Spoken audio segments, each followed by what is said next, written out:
At the museum, we talk about human rights.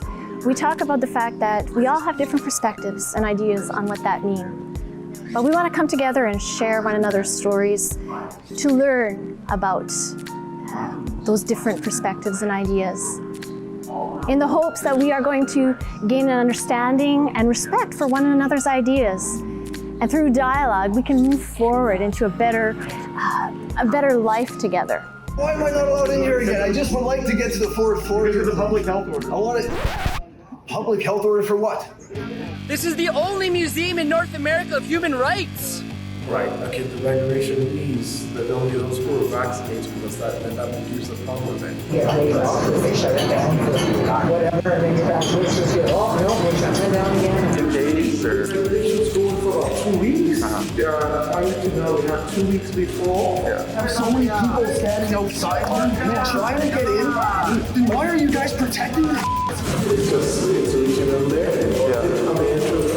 You guys should be walking every one of these guys in by hand into this building though.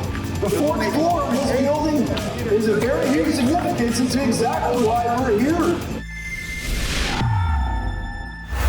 Time I went to Prime Minister Trudeau and said, look, your magnum opus is the Canadian Charter of Rights, and a national institution should be launched to teach its values and the precepts of it. Well, today is, I think, that day. My father, Israel Asper, selected the perfect location for the Canadian Museum for Human Rights. It's a beautiful building from head to toe. This marvel rests in the heart of Winnipeg and is surrounded by an array of wonderful attractions, acting as a centerpiece, bringing them all together. However, that might be all that's left of the Canadian Museum for Human Rights. As you know, vaccine passports have come for all of us, so too have they come to the Canadian Museum for Human Rights. Earlier this year, I saw what appeared to be the video of a man being denied access to the museum. Now police is now being called down. Nice intimidation tactic. Get some more cops. The real pandemic is crystal meth. This is the only museum in North America of human rights. This discrimination was for not identifying vaccination status, which got me thinking, how did we honestly get to a point where the Canadian Museum for Human Rights was discriminating against its own clientele? I had to see this for myself. So in a recent trip to Manitoba, that's exactly what I did. But on the way, I wanted to speak to the individual who I saw had the police called on him because he tried to gain entry to the museum.